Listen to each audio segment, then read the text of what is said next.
Police commissioner Dayanand ಅವರು suspend ಆದರು. ಯಾಕೆ? ಒಂದು ಭದ್ರತಾ ವೈಫಲ್ಯದಿಂದ. ಸೊ ಇದೇ ಒಂದು ಭದ್ರತಾ ವೈಫಲ್ಯವನ್ನ ಇತ್ತೀಚೆಗೆ ಪ್ರಧಾನಮಂತ್ರಿಯವರು ನಮ್ಮ ಕರ್ನಾಟಕಕ್ಕೆ ವಿಸಿಟ್ ಮಾಡಿದಾಗ ಪ್ರೋಟೋಕಾಲ್ ಇತ್ತು. ಆ ಪ್ರೋಟೋಕಾಲ್ ಸಂದರ್ಭದಲ್ಲಿ ಈಗಿನ ಪೊಲೀಸ್ ಕಮಿಷನರ್ ಶ್ರೀಮಂತ್ ಕುಮಾರ್ ಸಿಂಗ್ ಅವರು ಹುಟ್ಟುಹಬ್ಬವನ್ನ ಆಚರಿಸಿಕೊಂಡ್ರು. ಹುಟ್ಟುಹಬ್ಬದಲ್ಲಿ ವಿಶೇಷ ಏನು ಅಂತಂದ್ರೆ, ರೋಡಲ್ಲಿ ಟೇಬಲ್ ಹಾಕೊಂಡು ರಸ್ತೆಯಲ್ಲೇನೆ ACP ರೀನಾ ಸುವರ್ಣ ಅವರು ಆ ಒಂದು ಜವಾಬ್ದಾರಿಯನ್ನ ತಗೊಂಡು ಫಂಕ್ಷನ್ ನ ಮಾಡಿದ್ರು. ಪೊಲೀಸ್ ಮ್ಯಾನ್ಯುವಲ್ ಪ್ರಕಾರ ಯಾವುದೇ ಒಂದು ಸೆಲೆಬ್ರೇಷನ್ 3 ರಿಂದ 4 ಜನ ಇದ್ದಾರೆ ಅಂತಂದ್ರೆ ಒಂದು ಫಂಕ್ಷನ್ ಮಾಡಿ, ಒಬ್ಬರು ಖುಷಿ ಪಡಿಸ್ಬೇಡಿ ಅಂತ ನಾವು ಹೇಳ್ತಿಲ್ಲ. ಅವ್ರ ಬಾಸು ಅಥವಾ ಅವ್ರ ಕಮಿಷನ್ ನ ಖುಷಿ ಪಡಿಸ್ಬೇಕಾಗಿತ್ತು, ಖುಷಿ ಪಡಿಸ್ತೀರಿ. ಆದ್ರೆ ಅದಕ್ಕೆ ಒಂದು ಫಂಕ್ಷನ್ ಮಾಡಬೇಕಾಗುತ್ತೆ, ಅದಕ್ಕೆ ಒಂದು ಔತಣ ಕೂಟ ಕೊಡ್ಬೇಕಾಗತ್ತೆ. ಹಿಂಗೆ ನಡು ರಸ್ತೆಯಲ್ಲಿ ನಾವು ಏನನ್ನ ಹೇಳಕ್ಕೆ ಪ್ರಯತ್ನ ಪಡ್ತಾ ಇದ್ದೀವಿ. ಇದರಲ್ಲಿ ರೌಡಿಗಳು ಏನ್ ಕಲಿತಾರೆ, ಇರುವಂತಹ ಪೊಲೀಸ್ ಡಿಪಾರ್ಟ್ಮೆಂಟ್ ಇರುವಂತಹವ್ರು ಏನ್ ಕಲಿತಾರೆ. ಈಗ ಪ್ರತಿ ಪೊಲೀಸ್ ಸ್ಟೇಷನ್ ಅಲ್ಲಿ ಇನ್ಸ್ಪೆಕ್ಟರ್ಗಳು ಇದ್ರ ಮೇಲೆ ಹುಟ್ಟುಹಬ್ಬವನ್ನ ಆಚರಿಸ್ಕೊಂಡ್ರೆ ಕ್ರಮ ಜರುಗಿಸೋದಕ್ಕೆ ನಮಗೆ ನೈತಿಕತೆ ಇರುತ್ತಾ? ಮಾನ್ಯ ಕಮಿಷನರ್ಗೆ ಈ ನೈತಿಕತೆ ಇರುತ್ತಾ? ಸೊ ಲಾಸ್ಟ್ ಟೈಮು ಅಂಬರೀಷ್ ಅನ್ನೋ ಒಬ್ಬ ಇನ್ಸ್ಪೆಕ್ಟರ್ ಭೈರತಿ ಅವರ ಮನೆ ಫಂಕ್ಷನ್ಗೆ ಬರ್ಡೇಗೆ ಅಂತ ಹೋದಾಗ ಅವನ್ನ ಸಸ್ಪೆಂಡ್ ಮಾಡಲಾಯಿತು. ಯಾಕೆ? ನಿರ್ಲಕ್ಷ್ಯನ್ ಆಫ್ ಡಿಲೇ, ಹಾಗೂ ನಾವು ಏನನ್ನ ಪ್ರೊಜೆಕ್ಟ್ ಮಾಡಕ್ ಟ್ರೈ ಮಾಡ್ತಾ ಇದ್ದೀವಿ ಅಂತ. ಸೊ ಅದೇ ಪರಿಸ್ಥಿತಿ ಇವತ್ತು ಮಾನ್ಯ ಕಮಿಷನರ್ ಹತ್ರ ಇದೆ, ಅವರ ಜವಾಬ್ದಾರಿ ಇದೆ. ಇವರು ಬೆಂಗಳೂರು ಸಿಟಿಯ ಇಂಟೆಲಿಜೆಂಟ್ ಕ್ಯಾಪ್ಟನ್, ಅವರೇ head of intelligence. So intelligence ಅಲ್ಲಿ ಒಬ್ಬ ಪ್ರೈಮ್ ಮಿನಿಸ್ಟರ್ ಇಲ್ಲಿ ಬಂದಿದ್ದಾರೆ ಅಂದ್ರೆ ಒಂದು ನ್ಯಾಷನಲ್ ಸೆಕ್ಯೂರಿಟಿ ಕನ್ಸರ್ನ್. ಅವರು ಇಲ್ಲಿ ಫ್ಲೈಟ್ ಹತ್ತಿ ಡೆಲ್ಲಿಗೆ ಹೋಗಿ, ಅಂದ್ರೆ ಇಲ್ಲಿ ಫ್ಲೈಟ್ ಹತ್ತೋವರೆಗೂ ನಮ್ಮ ರೆಸ್ಪಾನ್ಸಿಬಿಲಿಟಿಯಲ್ಲಿ ಬರುತ್ತೆ. ಆದ್ರೆ ಇವತ್ತು ಆ ರೆಸ್ಪಾನ್ಸಿಬಿಲಿಟಿಯನ್ನ ಗಾಳಿಗೆ ತೂರಲಾಗಿದೆ. ಇದು ನಮ್ಮ ನೇರವಾದ ಅಲಿಗೇಷನ್. ಸರ್, ಪ್ರೈಮ್ ಮಿನಿಸ್ಟರ್ ಇಲ್ಲಿಂದ ಹೋದ್ಮೇಲೆ ಸೆಲೆಬ್ರೇಷನ್ ಮಾಡಿದ್ರು ಅಂತ ನನಗೆ ಸುಮಾರು ಮಾಧ್ಯಮ ಮಿತ್ರರು ಹೇಳಿದ್ರು. ಸರ್, ಇಲ್ಲ, ಅದು ತುಂಬಾ ಚಿಕ್ಕ ವಿಷಯ, ಬಿಟ್ಟು ಹೋದಾದ್ಮೇಲೆ ಮಾಡಿದ್ರು ಅಂತ. ನನ್ನ ಪ್ರಶ್ನೆ ಇಷ್ಟೇ, ಬಿಟ್ಟು ಹೋದಾದ್ಮೇಲೆ ಮಾಡಿದ್ರೆ ಯಾರಿದ್ರಿಂದ ನನಗೆ ಕನ್ಫರ್ಮ್ ಮಾಡೋದು? ಇವರು ಪ್ರೈಮ್ ಮಿನಿಸ್ಟರು ಕರ್ನಾಟಕವನ್ನ ಬಿಟ್ಟಾದ್ಮೇಲೆ ಸೆಲೆಬ್ರೇಟ್ ಮಾಡಿದೀವಿ ಅಂತ ಯಾರಾದ್ರೂ ಒಬ್ರು ನನಗೆ ಕನ್ಫರ್ಮೇಶನ್ ಕೊಡಬೇಕು, ಅದು ರೈಟಿಂಗ್ ಅಲ್ಲಿ ಕೊಡಬೇಕು. ಸೊ ಇಲ್ಲಿ ಯಾರು ಇಲ್ಲ. ಒಂದು ಪಕ್ಷ ರೈಟಿಂಗ್ ಅಲ್ಲಿ ಕೊಟ್ರೆ ನಾವು ಸೆಲೆಬ್ರೇಷನ್ ಮಾಡಿದ್ ನಿಜ ಅನ್ನೋದಿದೆ. ಸೊ ನಮ್ಮ ಹತ್ರ ಇವತ್ತು ಫೋಟೋ ಆಧಾರಗಳಿದಾವೆ, ನಾನು ಫೋಟೋ ಕಾಪಿಗಳನ್ನು ನಿಮಗೆ ಹಂಚ್ತೀವಿ. ಇದು ಬಿಟ್ಟು ಅವ್ರ ಬರ್ಡೇ ಸೆಲೆಬ್ರೇಟ್ ಮಾಡಿರೋ ಫೋಟೋವನ್ನು ಕೊಟ್ಟಿದ್ದೀವಿ. ಇದು ಬಿಟ್ಟು ನಾನು ಆರ್ಟಿಕಲ್ ಅಲ್ಲಿ ಲೀಗಲ್ ಡೆಲಿಕ್ಷನ್ಸ್ ಗಳು ಏನೇನಿದಾವೆ, ಯಾವ್ಯಾವ ಸೆಕ್ಷನ್ ಅಂಡರ್ ಅಲ್ಲಿ ಬರುತ್ತೆ ಅನ್ನೋದನ್ನ ನಾನು ಮೆನ್ಷನ್ ಮಾಡಿದ್ದೀನಿ. ಅತಿ ಇಂಪಾರ್ಟೆಂಟ್ ಅಲ್ಲಿ ಅಲ್ಲಿ ಸೆಲೆಬ್ರೇಟ್ ಮಾಡಿರುವಂತಹ ಎಲ್ಲಾ ಪೊಲೀಸ್ ಅಫಿಷಿಯಲ್ಸ್ ಸಮವಸ್ತ್ರದಲ್ಲಿ ಇದ್ದಾರೆ. ಸೊ ಹಾಗಾಗಿ ಸಮವಸ್ತ್ರವನ್ನ ಧರಿಸಿ ಇವರು ಮಾಡಿರೋದು ಅಕ್ಷಮ್ಯ ಅಪರಾಧ. ಅದಕ್ಕೆ ಒಂದು ಗೌರವ ಅಂತ ಇದೆ, ಆ ಗೌರವನ್ನ ಇವರು ಕೊಡಬೇಕಾಗಿತ್ತು. ಹಾಗೂ ಇವರು ಸೀನಿಯರ್ ಮೋಸ್ಟ್ IPS ಆಫೀಸರು. ಇಂಥವರು ಈ ರೀತಿ ನಿದರ್ಶನ ಕೊಡೋದು ತಪ್ಪು. ಇದ್ರ ಜೊತೆಯಲ್ಲಿ ವೆರಿ ವೆರಿ ಇಂಪಾರ್ಟೆಂಟ್, ಕರ್ನಾಟಕದಲ್ಲಿ ಕಾಂಗ್ರೆಸ್ ಸರ್ಕಾರ ಇದೆ, ಬಂದಿರುವಂತಹ ಪ್ರೈಮ್ ಮಿನಿಸ್ಟರು ಬಿಜೆಪಿ ಪಕ್ಷಕ್ಕೆ ಸೇರಿದವರು. ಇದರಿಂದ ಗಲಭೆಗಳಾಗುವಂತಹ ಸಾಧ್ಯತೆ ಇರಬಹುದಾಗಿತ್ತು. ಒಂದು ಪಕ್ಷ ಏನಾದ್ರೂ ಹೆಚ್ಚು ಕಡಿಮೆ ಆಗಿದ್ರೆ ದೇಶ ನಮ್ಮ ಬೆಂಗಳೂರು ಹತ್ರ ನೋಡೋದು. ಈಗ ಆಲ್ರೆಡಿ ಸ್ಟ್ಯಾಂಪೇಡ್ ಅಲ್ಲಿ ಸತ್ತಂತವ್ರಿಗೆ ಜನಗಳು ನಕ್ಕಿದ್ದಾರೆ. ಏನಪ್ಪ, ಒಂದು ಕಾರ್ಯಕ್ರಮವನ್ನ ನೀವು ಆಯೋಜಿಸಕ್ಕಾಗಲ್ಲ ಅಂತ ಹೇಳಿ ನಕ್ಕಿ ಒಬ್ಬ IPS ಆಫೀಸರ್ನ ಸಸ್ಪೆಂಡ್ ಮಾಡಿರುವಂತಹ ನಿದರ್ಶನ ನಮ್ಮ ಕಣ್ಮುಂದೆ ಇದೆ. ಮತ್ತೆ ಈಗ ತಾನೇ ಬಂದಿರುವಂತಹ IPS ಆಫೀಸರು ಮತ್ತೆ ಇದನ್ನೇ ಮಾಡಿದ್ರೆ ನಾವು ಏನ್ ಮೆಸೇಜ್ ಅನ್ನ ಕೊಡಕ್ಕೆ ಪ್ರಯತ್ನ ಪಡ್ತಾ ಇದ್ದೀವಿ. ಸೊ ಹಾಗಾಗಿ ಇದ್ರ ಮೇಲೆ ಕ್ರಮ ಆಗಬೇಕು. ಆ ಕ್ರಮ ಆಗಿಲ್ಲ ಅಂತಂದ್ರೆ ಮುಂದಿನ ಹಂತದ ಹೋರಾಟವನ್ನ ನಾವು ಅಂದ್ಕೊಳ್ತಾ ಇದ್ದೀವಿ. ಇದನ್ನ ನೆಕ್ಸ್ಟ್ ಲೆವೆಲ್ ಎಸ್ಕಲೇಟ್ ಮಾಡೋಕೆ ಹೋಗ್ತಾ ಇದ್ದೀವಿ. ಇಲ್ಲಿ ಸರ್ಕಾರದಲ್ಲಿರುವಂತಹ ಇವತ್ತು ಸೆಷನ್ ನಡೀತಿದೆ, ಯಾಕೆ ಸರ್ಕಾರ ಇದನ್ನು ಕ್ವೆಶ್ಚನ್ ಮಾಡ್ತಿಲ್ಲ ಅಂತ ಗೊತ್ತಿಲ್ಲ. ಏನಾದ್ರೂ ಹೆಚ್ಚು ಕಡಿಮೆ ಆಗಿದ್ರೆ ಇದು ಕಳಂಕ, ಸರ್ಕಾರಕ್ಕೆ ಒಂದು ದೊಡ್ಡ ಕಳಂಕವಾಗಿರೋದು.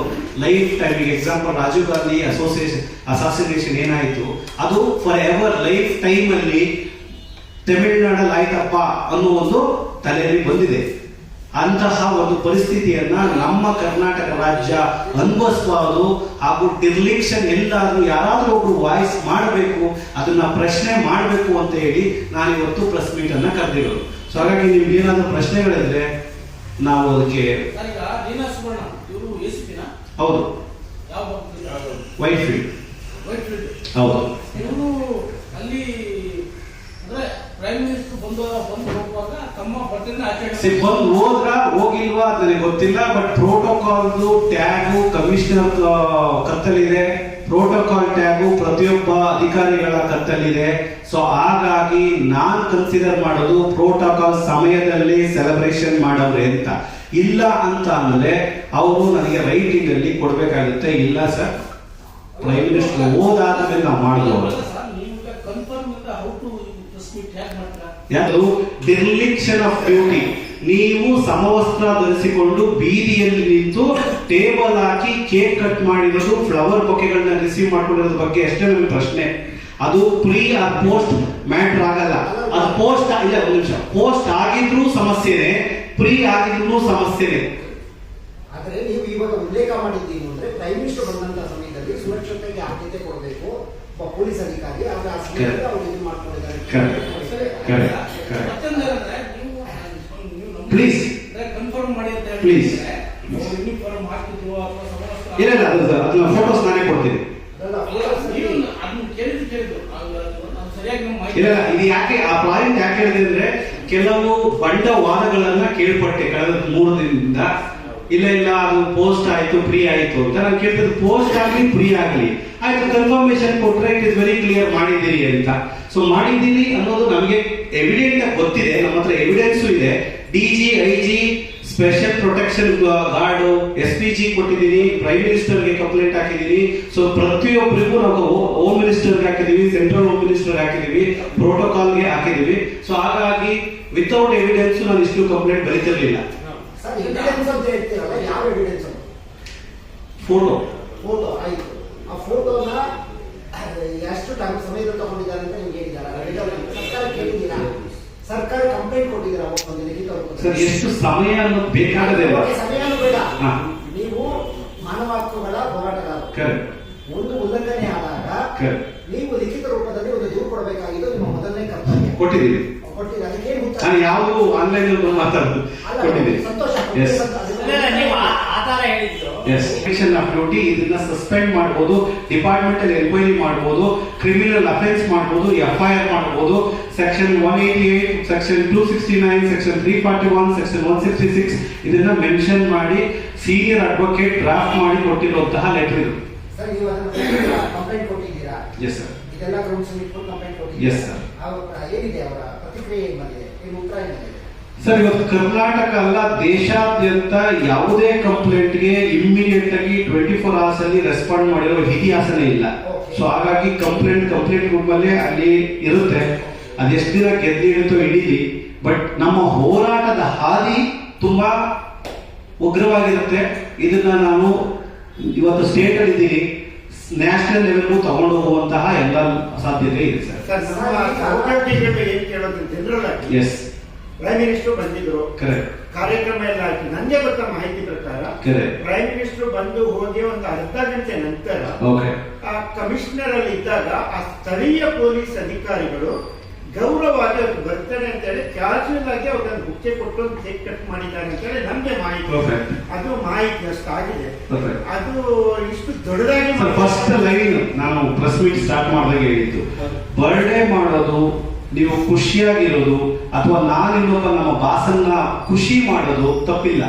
ಆದ್ರೆ ಅದಕ್ಕೆ ಒಂದು ದಾರಿ ಇದೆ. ಸೆಕ್ಷನ್ 144 ಎಲ್ಲ ಅಪ್ಲೈ ಆಗುತ್ತೆ ಸರ್. ಮೋರ್ ದೆನ್ 4 people, ಹೌದಾ ಸರ್? ಸೊ ಈ ಮೋರ್ ದೆನ್ 4 people ನೀವೇನ್ ಮಾಡ್ಬೇಕು, ಒಂದು ಔತಣ ಕೂಟವನ್ನ ಆಯೋಜಿಸಬೇಕು. ಸರ್ ಬನ್ನಿ ಸರ್, ಇವತ್ತು ನಿಮ್ ಬರ್ಡೇ ಇದೆ, ನಾನು ನಿಮ್ಮ ಅಭಿಮಾನಿ, ನಾನು ನಿಮ್ ಸಬಾರ್ಡಿನೇಟ್, ನಾನು ಕೇಕ್ ಕಟ್ ಮಾಡ್ತೀನಿ ಅಂತ. ಇವತ್ತು ಯಾರೋ ಒಂದು ರೋಡಲ್ಲಿ ಮಾಡಿದ್ದಾರೆ, ನಾಳೆ ಇದೇ ಒಂದು ಲೀನಿಯಸ್ ತಗೊಂಡು ವಿಧಾನಸೌಧ ಮುಂದೆ ಟೆಂಟ್ ಹಾಕಲ್ಲ ಅಂತ ಗ್ಯಾರಂಟಿ? ಸರ್, ನಾವು ಈ ಪ್ರಶ್ನೆ ಅಲ್ಲ. ಒಂದು ಇಲಾಖೆಯ ಮುಖ್ಯಸ್ಥ ಬಂದಾಗ ಸ್ಥಳೀಯವಾಗಿ ಇದೊಂದು ಹ್ಯುಮ್ಯಾನಿಟಿ ಆಗಿರ್ಬೋದು, ಒಂದು ಗೌರವ ಇರ್ಬೋದು. ನೀವ್ ಹೇಳೋದು ಬರ್ತಡೇ ಮಾಡ್ಬೇಕು, ಪಾರ್ಟಿ ಮಾಡ್ಬೇಕು, ಅದು ಬೇರೆ ವಿಚಾರ. ಆ ವಿಭಾಗಕ್ಕೆ ಬಂದಿದ್ದಾರೆ, ಆ ವಿಭಾಗದವರು ಗೌರವ ಸೂಚಿಸಿದ್ದಾರೆ ಹೊರತು ದೊಡ್ಡ ಫಂಕ್ಷನ್ ಮಾಡಿ. ಅತ್ಯುತ್ತಮ ಡಿಸಿಪ್ಲಿನ್ ಇಲಾಖೆ ನಮ್ಮ ಕರ್ನಾಟಕದಲ್ಲಿ ಇರೋದು ಪೊಲೀಸ್ ಇಲಾಖೆ. ಡಿಸಿಪ್ಲಿನ್ ಅಂದ್ರೆ ನೆಕ್ಸ್ಟ್ ಪೊಲೀಸ್. ಬರೀ ಶೂಸ್ ನ ಸರಿ ಪಾಲಿಶ್ ಮಾಡ್ಕೊಂಡ್ ಬಂದಿಲ್ಲ ಅಂದ್ರೆ ಶೋಕಾಸ್ ನೋಟಿಸ್ ಕೊಡ್ಬೋದು, ಮೆಮೊ ಕೊಡ್ಬೋದು, ಸಸ್ಪೆಂಡ್ ಮಾಡಬಹುದು. ಮಾಡಿದ್ರೆ ನಿಮ್ಮ ಯಾರೋ ಮಾತಾಡ್ಬೋದು. ಬೇರೆಯವ್ರಿಗೆ ಸ್ವತಃ ತಮ್ಮ ಬಾಸ್ ಬಂದಾಗ ಕರ್ಟಸಿಗೆ ಆ ಪಾಯಿಂಟ್ ಬರ್ತಾ ಇದ್ದೀನಿ ಸರ್. ಸೊ ಈ ಒಂದು ಚಿಕ್ಕ ವಿಷಯಕ್ಕೆ ಸಸ್ಪೆನ್ಷನ್ ಆಗುತ್ತೆ. ಇಲ್ಲಿ ನಾವು ಏನ್ ಕೊಡ್ತಾ ಇರೋದು ನಿದರ್ಶನ, ಯುವರ್ ಸೆಟ್ಟಿಂಗ್ ಅನ್ ಎಕ್ಸಾಂಪಲ್ ಅಂತ ಕರೀತಾರೆ. ನಾನು ಒಂದು ಉದಾಹರಣೆಯನ್ನ ಕೊಡ್ತಾ ಇದ್ದೀನಿ ಸಮಾಜಕ್ಕೆ. ಸರ್ ಮೊನ್ನೆ ಒಂದು ಲಾಂಗ್ ತಗೊಂಡು ಒಬ್ಬ ರೌಡಿ ಕಟ್ ಮಾಡ್ದ ಕೇಕ್ನ, ಆಯ್ತಾ, ಇಮಿಡಿಯೇಟ್ ಆಗಿ ಅರೆಸ್ಟ್ ಮಾಡಿ FIR ಮಾಡೋದು ಏನು ಗೊತ್ತಾಗಿತ್ತಲ್ಲ, ಬಿಟ್ರಿ ಅದೆಲ್ಲ ಪಾಪ ಅವ್ರಿಗೆ ಗೊತ್ತಾಗಲ್ಲ, ಅನ್ಎಜುಕೇಟೆಡ್ ಇರ್ಬೋದು ಅಂತ ಅನ್ಬೋದಾಗಿತ್ತು. ಕ್ಷಮೆಗೆ ಸರ್ವವು ಕ್ಷಮೆ, ಆದರೆ ಕಾನೂನು ಕಾನೂನೇ. ಅವತ್ತು ಪ್ರಧಾನಿಗಳ ಬಂದಾಗ ನಿಷೇಧಾಜ್ಞೆ ತರಲು ಜಾರಿಯಲ್ಲಿರುತ್ತೆ. ಕರೆಕ್ಟ್. 4ಕ್ಕಿಂತ ಹೆಚ್ಚು ಜನ ಸೇರಿದರೆ Correct. ಅದು ಅಪರಾಧ, Correct. ಕ್ರಮ ಕೂಟ ಅನ್ಸ್ಕೊಳ್ಳುತ್ತೆ. Correct. ನೀವು ಹೇಳ್ತಾರೆ ಕರೆಕ್ಟ್, ಅದು Correct. ಕ್ರಮ ಕೂಟ ಅನ್ಸ್ಕೊಳ್ಳುತ್ತೆ. Correct. ನೀವು ಒಂದು ಸರಿ ರೈಟಿಂಗ್ ಅಲ್ಲಿ ಕನ್ಫರ್ಮೇಶನ್ ತಗೊಳ್ಳಿ, ಎಷ್ಟೊತ್ತು ಮಾಡಿದ್ರು, ಏನ್ ಮಾಡಿದ್ರು, ಅವಾಗ ಇನ್ನೂ ಅದು ಜಾರಿನಲ್ಲಿತ್ತ ಅಲ್ಲ, ನೀವು ಹೆಚ್ಚಿನ ಬಲ Correct. Agreed. ತುಂಬಾ ಕರೆಕ್ಟ್ ಆಗಿದೆ. Yes, sir. ಒಂದು ವೇಳೆ Yes, sir. Administration, police administration ಆಗಲಿ, ಸಿವಿಲ್ ಅಡ್ಮಿನಿಸ್ಟ್ರೇಷನ್ ಆಗಲಿ ಮಾಡದೇ ಇದ್ದಾಗ ಬಹುಶಃ ನೀವು ವಕೀಲರು ಅಂತ ಕಾಣಿಸುತ್ತೆ. Correct. PL ಹಾಕೋ ಅವಕಾಶ ಅಂತ ನಿಮಗೆ ಇದೆ. ಹೌದು. ಖಾಸಗಿಗೂ ಕೂಡ ಅವಕಾಶ ಇದೆ. ಹೌದು, ಹೌದು, private ಕೂಡ ಹೌದು, ಅವಕಾಶ ಇದೆ. ಹೌದು, ಹೌದು. ಅದನ್ನ ಮಾಡಿ. ಸರ್ ಆಕ್ಚುಲಿ ಕೆಲವು ಮೀರಿದಾಗ ವೆರಿ ಆನೆಸ್ಟ್ಲಿ ಹೇಳೋದಾದ್ರೆ ಸೆಂಟ್ರಲ್ ಗವರ್ಮೆಂಟ್ ಅಲ್ಲಿ ಇದು ಒಂದು ದಿನದ ಕೆಲಸ. ಈ ಲೆಟರ್ ಸೆಂಟ್ರಲ್ ಗವರ್ಮೆಂಟ್ ಅವರು ನೋಡಿದ್ರೆ ಒಂದು ದಿನದ ಕೆಲಸ ಆಕ್ಷನ್ ತಗೊಳ್ಳೋದು. ಯಾಕಂದ್ರೆ SPG ಇರೋದೇ ಅದಕ್ಕೋಸ್ಕರ, lapse of security. Labs of security. ನೀವು ಡಿರ್ಲಿಕ್ಷನ್ ಮಾಡೋಂಗಿಲ್ಲ, ಅಸಡ್ಡೆ ತೋರಂಗಿಲ್ಲ, ಅಥವಾ ಹೋಗ್ಬಿಟ್ರು ಪರವಾಗಿಲ್ಲ ಬಿಡು ಅನ್ನಂಗಿಲ್ಲ. ಒಬ್ಬರು IPS ಮಾಡ್ಕೊಂಡಿರೋರಿಗೆ ಕನಿಷ್ಠ ಜ್ಞಾನ ಇದೆ. ಇದು ನೀವು ಎಷ್ಟು ಸರ್ ನೀವು ಹೇಳಿದ್ರಿ ಪ್ರೀತಿಯಿಂದ ಬಂದಿರ್ತಾರೆ, ಅದಕ್ಕೆ ಏನಂತಾರೆ ಅಂದ್ರೆ ಆಬ್ಲಿಗೇಷನ್. ನಾನು ಸರ್ ಅವ್ರ ಸೌಜನ್ಯಕ್ಕೆ ಸರ್ ಅವ್ರು ತಂದವ್ರು ಕೇಕ್ ತಂದವ್ರು ಹೆಂಗಪ್ಪ ವಾಪಸ್ ತಗೊಂಡು ಹೋಗು ಅಂತೀವಿ ಅನ್ನಕ್ಕಾಗಲ್ಲ. ಆದ್ರೆ ಒಬ್ಬ IPS ಆಫೀಸರು ಅದನ್ನ ಹೇಳಿದ್ಮೇಲೆ ನಿಮ್ಮ ಆಫೀಸಿಗೆ ಹೋಗೋಣ, ಕಟ್ ಮಾಡೋಣ ಅನ್ಬೇಕು. ಇದನ್ನ ನಾವು ಎಕ್ಸ್ಪೆಕ್ಟ್ ಮಾಡ್ತೀವಿ. ನೀವು ಬರ್ಡೇ ಮಾಡ್ಕೋಬೇಡಿ ಅಂತಿಲ್ಲ, ಅದೇ ಯೂನಿಫಾರ್ಮ್ ಅಲ್ಲಿ ಒಳ್ಳೆ ಒಂದು ಕ್ಲೋಸ್ ರೂಮ್ ಅಲ್ಲಿ ಮಾಡಿದ್ರು ಅದು ಅಪರಾಧನೇ. ಬಟ್ ಸರ್ಟನ್ ಟೈಮ್ಗೆ ಪರವಾಗಿಲ್ಲ ಅನ್ಸೋದು. ಬಟ್ ಇವತ್ತು ಇದು ಹೇಗಿದೆ ಅಂತಂದ್ರೆ ನೀವು ಯಾರು ಹೆಂಗನ ಮಾಡ್ಕೊಳ್ಳಿ ಪೊಲೀಸ್ನವರು ಅನ್ನೋಕ್ಕಾಗುತ್ತೆ. ಬಿಕಾಸ್ ಇಲಾಖೆ ತುಂಬಾ ಭದ್ರತಾ ಒಂದು ವ್ಯವಸ್ಥೆ ಇರೋದ್ರಿಂದ ಒಂದು ಎಕ್ಸಾಂಪಲ್ ಸೆಟ್ ಮಾಡಬೇಕು. ಕಮಿಷನರ್ ಬಂದವರು ಪ್ರತಿ ಪೊಲೀಸ್ ಸ್ಟೇಷನ್ ಅಲ್ಲಿ ನೀವು ಹೆಂಗ ನಂಗೆ ಇರಂಗಿಲ್ಲ, ನಾನು ಬಂದಿದ್ದೀನಿ, ಎಲ್ಲವನ್ನ ಚೆಕ್ ಮಾಡ್ಕೊಡಿಸಿ. ಇದೊಂದು ಚಿಕ್ಕ ವಿಚಾರ. ಆದ್ರೆ ಸ್ಟೇಷನ್ಗಳಲ್ಲಿ ಕುಡಿಯುವ ನೀರಿನ ವ್ಯವಸ್ಥೆ, CCTV ಕ್ಯಾಮ್ರಾ, ಸೊ ಇಂಥದ್ದನ್ನೆಲ್ಲನೂ ಅವ್ರು ನೆಗ್ಲೆಕ್ಟ್ ಮಾಡ್ತಾ ಹೋಗ್ತಾರೆ. ಸ್ಲೋಲಿ ಸಿಸ್ಟಮ್ ಹಾಳಾಗುತ್ತೆ ಅನ್ನೋ ಒಂದೇ ಒಂದು ಇದರಲ್ಲಿ ನೋಡಿ ಸರ್, ವೈಯಕ್ತಿಕವಾಗಿ ಯಾವ ಇಂಟ್ರೆಸ್ಟ್ ಇಲ್ಲ ನನಗೆ. ಮತ್ತೆ ಶ್ರೀಮಂತ್ ಕುಮಾರ್ ಸಿಂಗ್ ಅವರಿಗೆ ಪರ್ಸನಲ್ ಅಜೆಂಡಾ ಏನೂ ಇಲ್ಲ. ಹಾಗೆ ಮೊನ್ನೆ ಸದನದಲ್ಲಿ ಒಬ್ಬ ಮನುಷ್ಯ ಹೇಳ್ತಾ ಇದ್ರು, ಯಾರು ಯತ್ನಾಳ್, ಅದೇ ನನಗೆ RT ಆಕ್ಟಿವಿಸ್ಟ್ಗಳೆಲ್ಲ ದೊಡ್ಡ ದೊಡ್ಡ ಮನೆ ಕಟ್ಟೋರು, ಬಿಲ್ಡಿಂಗ್ ಕಟ್ಟಿದ್ದಾರೆ ಅಂತ. ಇಂಟ್ರೆಸ್ಟ್ ಇದ್ದು ದುಡ್ಡು ಮಾಡುವಂತಹ